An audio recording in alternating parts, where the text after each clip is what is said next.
News nation पर खास बातचीत के लिए हमारे साथ मौजूद है हरियाणा के मुख्यमंत्री मनोहर लाल खट्टर। हरियाणा अपने चुनावी साल में प्रवेश कर रहा है। विपक्ष ने भी जोर शोर से तैयारी शुरू कर दी है, तो हरियाणा सरकार भी लोगों से सीधे संपर्क साध रही है। तो क्या हरियाणा अब चुनाव के लिए तैयार है? ये सवाल करते हैं सीधे मुख्यमंत्री जी से। आपका न्यूज नेशन पर स्वागत है। धन्यवाद। जिस तरह से हरियाणा के पूर्व मुख्यमंत्री भूपेंद्र सिंह हुड्डा अपनी जन क्रांति रथ यात्रा कर रहे हैं और आप भी लोगों से मिल रहे हैं, तो यानी हरियाणा सरकार तैयार है अभी चुनाव के लिए? देखिए विनीता जी, चुनाव के लिए तो हम हमेशा तैयार रहते हैं। आखिर ये लोकतंत्र है और लोकतंत्र में वैसे टर्म 5 साल की होती है, लेकिन चुनाव तो कभी भी आ सकता है। चुनाव के लिए हमेशा तैयार रहना हमारा काम है और लोगों के काम करते हुए लोगों से जब संपर्क साधते हैं तो उसमें से लोगों की भी जो एक पता लगती है हमको, यानी एक प्रकार से कि भी किस प्रकार की हम वो काम करते हैं, कैसा उनका रिस्पांस है। तो इस नाते से जनता में जाना, विपक्ष जहाँ जाता है वहाँ सत्ता पक्ष का भी एक अधिकार है, वो भी जनता में जाएगा। हम भी जनता में जा रहे हैं और हमेशा चुनाव के लिए तैयार रहते हैं। लेकिन आप तो 2016 में भी अपनी जनता से मुलाकात आपने की थी, बीच बीच में करते रहते हैं, और अभी भी पूरा आपकी एक रैली चल रही है। तो ऐसे में जनता का रुख क्या है और क्या शिकायतें रही हैं? मुझे लगता है आपको सीधे सीधे ही पता है, बीच में किसी की जरूरत भी नहीं पड़ी होगी। मैंने बताया कि जनता के बीच में जाना कई उसके हेतु होते हैं। एक हेतु ये था कि जनता की हमारे से अपेक्षा क्या है, जनता विकास के कामों के लिए किस प्रकार की डिमांड रखते हैं, उन डिमांड्स को हम फिजिबिलिटी के आधार के ऊपर उनकी घोषणाएं करते हैं, लगातार काम करते हैं। और हमारा एक संगठन का दायरा भी है, संगठनात्मक तौर के ऊपर बार बार जनता से मिलना हमारा काम है। अभी 3.5 साल का काम हरियाणा सरकार का हो चुका है, 4 साल केंद्र सरकार के हो चुके हैं। तो ये एक ऐसा अवसर है कि जिसमें जनता हमारे कामों को कैसे मूल्यांकन करती है, तो ये जनता में जाने के बाद ही पता लगता है। और मैं जब जनता में जा रहा हूँ तो मेरे अभी रोड शो चल रहे हैं शहरों के अंदर, 9 स्थानों पर रोड शो हो चुके हैं। जनता में ग्रामीण क्षेत्र में भी जाने के लिए मैंने अपने कार्यक्रम बनाए हैं कि एक एक विधानसभा में जो बड़े बड़े गाँव हैं उनमें जा करके उनके साथ सीधा मैं संवाद करता हूँ। 126 महाग्राम हैं, तो हर विधानसभा के 3-3 महाग्राम जो हैं उनके अंदर जा करके उनसे बातचीत करना, और एक बहुत अच्छा रिस्पांस मिल रहा है। एक एक विधानसभा का जो हमारा रोड शो का कार्यक्रम हो रहा है वो 40-40, 50-50 हज़ार लोग सड़कों पर उमड़ पड़ते हैं। बड़ी उमंग होती है, उत्साह होता है। तो आखिर ये जनता, लेकिन मुझे लगता है कुछ शिकायतें भी आप तक पहुंचती होंगी कि क्या क्या उन लोगों तक जो सुविधाएं नहीं पहुंच पाई हैं, और ख़ास तौर से मैं आपसे ये भी जानना चाहूँगी जो सरकार की खास ऐसी उपलब्धियां जैसे कि चुनावी क्षेत्र में आप अपनी बड़ी उपलब्धियों के तौर पर लेकर आएंगे। बड़ा स्वाभाविक है, आखिर जनता को अपेक्षाएं तो हमेशा रहेंगी, और आज भी जो उनको समय समय की कठिनाइयाँ होती हैं तो वो हर समय आने वाली होती हैं। वो अपनी कठिनाइयों को हमको बताते भी हैं, उसी के आधार के ऊपर अपनी योजनाएँ बनाते हैं। लेकिन जहाँ तक कामों का विषय है, हमने लगभग 4900 के आसपास घोषणाएं इस समय तक हुई हैं, जिसमें से 3350 घोषणाओं के ऊपर या तो काम पूरा हो गया है और या उनके ऊपर काम चल रहा है। यानी एक प्रकार से मोर देन यानी अराउंड 70% हमारे काम पूरे हुए हैं। 30% काम हमारा जो 1.5 साल बाकी है, उस 1.5 साल में या 1.25 साल में हम उसको पूरा कर देंगे। इसलिए कोई काम हमारा इस अपने सत्र का 5 साल के सत्र का बाकी पेंडिंग नहीं रहेगा। अगले सत्र में अगले सत्र के काम फिर शुरू करेंगे। बिल्कुल, जैसे आपने कहा कि 4900 घोषणाएं आपने की और जिसमें से 3350 जो हैं वो पूरी हुई हैं, लेकिन बावजूद इसके जो विपक्ष है वो सीधे तौर पे कह रहा है कई विफलताएं भी रही हैं सरकार की। देखिए, जब हम काम करते हैं तो काम करने में छोटी मोटी विफलता तो रहने ही वाली है। आखिर क्या उन सरकारों की विफलताएं नहीं रही? मैं उनको गिना देता हूँ। केएमपी जो 2004 के अंदर जिसकी योजना बनी, जो 2006 में शुरू होकर के 9 में पूरा होने वाला था, आखिर ये 14 तक भी पूरा करके नहीं गए। उस काम को हमको आके पूरा करना पड़ा। सुप्रीम कोर्ट में आखिर हम यानी एक प्रकार से एफिडेविट दे करके कि जो पिछला झगड़ा है जिस भी कंसेशनर का, इनका जिस भी कारण से रहा होगा ठेकेदार के साथ, कुछ भी बातें लोग तो बहुत आरोप लगाते हैं, लेकिन जब तक सिद्ध ना हो हम तो आरोप नहीं लगाएंगे। उस काम को ये बीच में छोड़ गए, हमने उसको पूरा किया और अब 2018 के जुलाई के अंदर उसको पूरा करके वो चालू कर देंगे। तो दिल्ली के अराउंड 270 किलोमीटर का ये जो एक्सप्रेस वे है, चाहे वो आधा केजीपी का है और आधा केएमपी का है, तो केएमपी का एक पार्ट पूरा हो गया, दूसरा पार्ट अब 15 जुलाई के आसपास संपन्न हो जाएगा। तो ये काम बीच में छोड़ के गए थे, इनका फेल्योर नहीं है।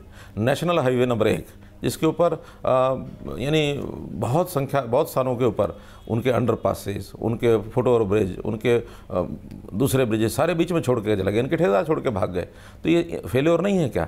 तो कितने ही फेल्योर सरकार के ऐसे इनके हम गिना सकते हैं। और आज हमारे अगर कोई काम की छोटी मोटी कमी गिनाते हैं तो हमारे पास समय है। लेकिन छोटी कमी नहीं, एक बड़ी कमी के तौर पे एक आरोप भी लगाया गया है कि जहां पर जम्मू कश्मीर में पुलिस की गोली से 22 लोग मरे, वहीं पर हरियाणा में 75 ऐसे लोगों की मौत हुई। तो ये इस तरह के आरोप है, खास तौर से अगर देखा जाए जब फेल्योर की बात आती है कि हरियाणा सरकार पर यह भी आरोप लगा कि जैसे जाट आंदोलन रहा, राम रहीम रहा, रामपाल रहा, तो इन सब में भी कहीं ना कहीं एक ऐसी छवि सामने आ रही थी कि हरियाणा सरकार कहीं ना कहीं फेल हो रही थी इस पूरे मामले को हैंडल करने के लिए। देखिए, हमने इसको बखूबी अच्छे प्रकार से हैंडल किया। एक एक विषय को मैं आपको बताता हूँ। रामपाल विषय को जो ये फेल्योर कहते हैं वो हमारी सफलता है। क्यों सफलता है? कि एक कोर्ट के आदेश के हिसाब से रामपाल को हमको कोर्ट में पेश करना था और 15,000 लोगों के बीच में घर करके वो बैठे हैं अपने आश्रम में। किला नुमा वो आश्रम था बरवाला का, लेकिन हमने बिना गोली चलाए हुए 7 दिन के अंदर उसको पकड़ करके और सीधा कोर्ट के हवाले कर दिया। क्या ये सफलता नहीं है? एक भी गोली नहीं चली, एक भी व्यक्ति पुलिस की गोली से नहीं मारा गया है। क्योंकि रामपाल के विषय में और इसमें अगर तुलना करनी हो तो रामपाल के अनुयायी तो हरियाणा में बहुत कम हैं। उनके जो अनुयायी हैं वो बिहार में, छत्तीसगढ़ में, मध्य प्रदेश में उधर ज़्यादा हैं। लेकिन इनके अनुयायी हरियाणा में, दिल्ली में, पश्चिमी उत्तर प्रदेश में, राजस्थान में, पंजाब में, यही सारा एरिया है। और लाखों लोग मान लो डेरे के अंदर होते, बाद में पुलिस और आर्मी उनको निकालने की कोशिश करती और फिर लाखों लोग बाहर होते, तो क्या दृश्य बनता? किसी कल्पना है ये? और ये कल्पना जब कोई करता है उस समय वो कहता कि नहीं, बात तो आपकी ठीक है, बाबा को पेश करने के लिए अगर थोड़ा संयम बरत करके हमने काम किया तो हमारी सफलता है ये। तो उम्मीद करते हैं ऐसे बाबा हरियाणा में और नहीं पनपेंगे। देखिए, बाबा तो होंगे, बाबाओं की कोई ऐसा नहीं कि हम उनके कोई विरोध में हैं, लेकिन कोई गलत काम करने वाला अगर व्यक्ति संविधान में आता है और किसी प्रकार की कोई बात होती है तो वो गलत काम करने के लिए तो सरकार नहीं करने देगी। कोई भी अगर ऐसी स्थिति है, समाज के साथ किसी प्रकार का धोखा हो रहा है या कोई गलत काम किए जा रहे हैं और हमको जानकारी मिलती है तो हम उसका निश्चित रूप से जो निदान होगा उसका करेंगे। स्पोर्ट्स की अगर बात की जाए तो उसमें 33% वाला जो मामला है कि खिलाड़ी को अगर कोई विज्ञापन वो करता है तो उसको उसमें से देना पड़ेगा मंत्री विभाग को, और इस तरह से ये फैसला हमारा नहीं है। ये फैसला आपकी जानकारी के लिए सरकारी कर्मचारियों पर लागू होता है। और जो मेरी जानकारी है 1986-87 में नियम बना था, आज से यानी 32 साल पहले। और उस नियम के हिसाब से कोई भी सरकारी कर्मचारी इस प्रकार की अगर आय करता है अपने जो सरकारी उसका काम उसको अलावा, तो उसको 1/3 पैसा वो सरकार में जमा कराना होता है। आज का बात नहीं है, चाहे उसकी किताब की रॉयल्टी हो, चाहे विज्ञापन में से उसको आय आमदन आती हो। लेकिन आपने वापस लिया फिर इस फैसले को? अभी हम उसको होल्ड पर डाला है। होल्ड पर डालने का मतलब है कि आखिर ये विवाद क्या है और क्यों बना है, इसकी जानकारी मतलब वापस नहीं लिया गया। मुमकिन है कि उनको अपना प्रतिशत देना पड़ेगा। स्पोर्ट्स काउंसिल में विषय जाएगा, स्पोर्ट्स काउंसिल के बैठ करके वहाँ दोबारा से इसका विचार होगा। विचार करने के बाद इसको वापस भी लिया जा सकता है, इसको लागू भी रखा जा सकता है। लेकिन इसमें भी जो खिलाड़ी हैं उन खिलाड़ियों की भी सहमति उसमें ली जाएगी। लेकिन आपको नहीं लगता कि जिस तरह से हरियाणा की खेल जगत में एक बड़ी पहचान है देश में, दुनिया में, आज भी है, ऐसे में जितने भी खिलाड़ी हैं उनका कम से कम सरकार के साथ नाराजगी नहीं होनी चाहिए? नहीं होगी, क्योंकि हम केवल उन व्यवस्थाओं में सुधार ला रहे हैं। आज भी देश और दुनिया में, मैं दुनिया की बात कर रहा हूँ, जो हरियाणा की अवार्ड बनी है ये दुनिया में सबसे ज़्यादा है। 6 करोड़ रुपया किसी भी ओलंपिक में मेडल, स्वर्ण जो कप है जीतने वाले, गोल्ड मेडल को जीतने वाले, कहीं भी दुनिया के अंदर किसी भी देश का इतनी बड़ी राशि जितनी हमने हरियाणा में की हुई नहीं है। बिल्कुल, अभी आपने कहा कि इतनी बड़ी राशि आपने की हुई है। ऐसे में ही अभी हाल ही में एक मामला जो है घोटाले के तौर पर सामने आ रहा है कि जो प्रधान सचिव हैं खेल विभाग में, उनका ये कहना है कि जो पैसा है वो रिश्तेदारों को और जान पहचान वाले खिलाड़ियों को ज़्यादा बांटा गया है, और उसमें उन्होंने अपनी रिपोर्ट भी जो है वो मंत्रालय को भेजी है। देखिए, उनके द्वारा कही गई बात है, इसकी हम जांच करेंगे और जांच करने के बाद अगर कोई घोटाला सामने आएगा तो निश्चित रूप से उसका एक्शन लिया जाएगा। हम किसी भी योजना का कोई दुरुपयोग करेगा, ये दुरुपयोग हम नहीं देने देंगे।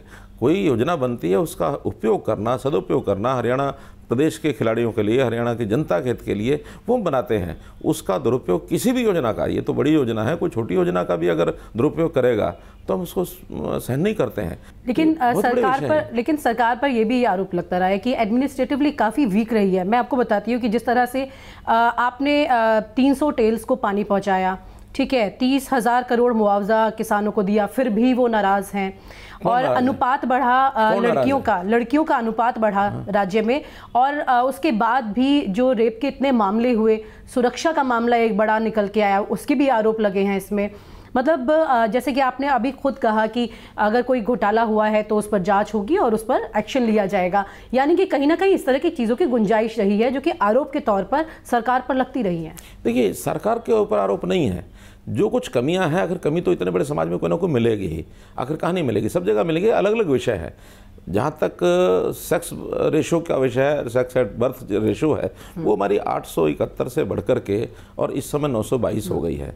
तो इतना बड़ा जो एक उछाल आया है, ये सरकारी केसेस भी काफी बढ़े, क्या करूँ, सरकारी प्रयत्नों के कारण से हुए हैं। लेकिन इसका रेप से कोई लेना देना नहीं है, वो एक अलग विषय है। अगर जेंडर रेशो घटती या बढ़ती, उसका कोई रेस से क्या संबंध है? लेकिन एक तरफ अगर आपने अनुपात बढ़ा यहाँ पर, उस पर ध्यान दिया, तो दूसरी तरफ सुरक्षा जो है, सुरक्षा एक अलग विषय है। खतरे में आ गई। मैं बता रहा हूँ, सुरक्षा अलग विषय है। उसमें मेरा कहना है कि रेप कभी बढ़े नहीं है। आप पिछले 8 साल के 10 साल के परसेंटेज वाइज आंकड़े उठा के देख लें, ये रेप जितना एक ग्राफ कम ज़्यादा होता है, आखिर 2012 के अंदर यही स्थिति रेप बढ़ने की उस समय भी कही गई थी। 2012 में हमारी सरकार तो नहीं थी, कांग्रेस की सरकार थी, और उस समय के सारे किस्से हमको ध्यान में हैं कि उन सारे किस्सों को ध्यान में रखते हुए हमारे रेप या इस प्रकार के जो महिला के प्रति अपराध ये बढ़े नहीं हैं, लेकिन घटने चाहिए।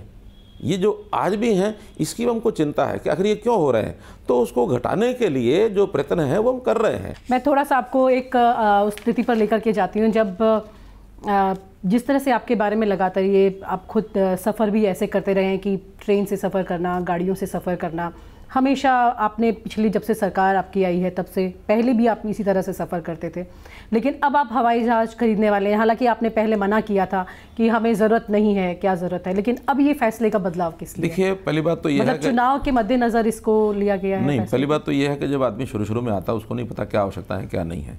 हमको उस समय लगा कि इसकी क्या आवश्यकता नहीं लेना चाहिए। मुझे लगा कि शायद मैं ही अपने उपयोग के लिए ले रहा हूँ, मुझे अपने उपयोग के लिए लेने की आवश्यकता नहीं है। लेकिन जब धीरे धीरे बाद में पता लगा कि ये जो केवल मेरे उपयोग के लिए नहीं है, इसमें गवर्नर साहब को भी चलना होता है, इसमें यदा कदा बाकी जो केंद्र के हमारे मंत्रीगण होते हैं उनको भी आना जाना पड़ता है, हमारी फ्रीक्वेंसी कितनी स्टेट में आने जाने की, आखिर हमने 3 साल 3.5 साल उसके बिना काम चला लिया, क्योंकि कांग्रेस सरकार के समय हवाई जहाज़ था ही। अब हवाई जहाज़ था तो उसका एक क्रैश हुआ, तो उसके कारण से उसका जो उसका इंश्योरेंस कंपनी ने हमको जो पैसा देना था, इंश्योरेंस कंपनी ने हमको दिया है।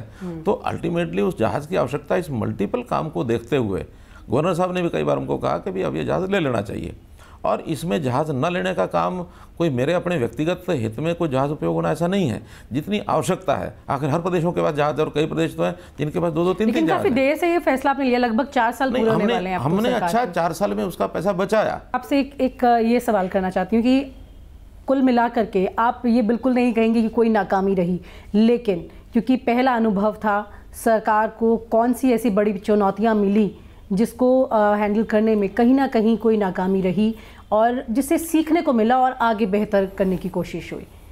देखिए, पिछले 48 साल से हमारे से पहले जो हरियाणा में सरकारें रही, उन्होंने, ठीक है, एक बात जो सामान्यतः सरकारों से अपेक्षा की जाती है वो होती है विकास की। हमारा विकास हरियाणा में तो बहुत कम था, ना के बराबर था जब हरियाणा बना। हरियाणा बनते ही ये शंकाएं ज़ाहिर की जाती रही कि भी ये स्टेट जो है पता नहीं अपने एम्प्लॉइज़ को सैलरी दे पाएगी कि नहीं दे पाएगी। लेकिन उन सरकारों के माध्यम से भी जितनी आवश्यकताएं थी वो सारे, चाहे गुड़गांव की तरक्की हो, चाहे इंफ्रास्ट्रक्चर की बात हो, चाहे किसानों के लिए बात हो, इरिगेशन के विषय हो, सारे जितने करने चाहिए थे वो किए हैं। हमारा कोई स्टेट देश के बाकी स्टेट्स में कोई पीछे नहीं है, वो सब करता रहा है। खाप के तुगलकी फरमान को लेकर के काफ़ी न्यूज़ में रहता था, वो पिछले कुछ काफ़ी वक्त से, मतलब ख़ास तौर से आपके इस टेन्योर में दिखाई नहीं दिया। देखिए, पहले क्या हुआ क्या नहीं हुआ ऐसा हमको मालूम नहीं है, लेकिन खाप पंचायतों को लोग हमसे मिलते रहे हैं। हमने जो उनसे समझा है कि वो सामाजिक एक संस्थाएं हैं, और सामाजिक संस्थाएं समाज के हित में काम करने के लिए वो भी तैयार हैं। जैसे खास करके बेटी बचाओ बेटी पढ़ाओ में खाप पंचायतों ने बहुत सहयोग किया है, ऐसा नहीं कि नहीं किया है। एक आखिरी सवाल, जिस तरह से अब चुनाव, लोकसभा चुनाव भी पास आ रहे हैं, तो राम मंदिर का मुद्दा जो है वो वापस से शुरू हो गया है। तो क्या हरियाणा में भी इस मुद्दे को कहीं पर कंसीडर किया जाएगा? देखिए, इन विषयों का हरियाणा में कोई ऐसा स्थान नहीं है।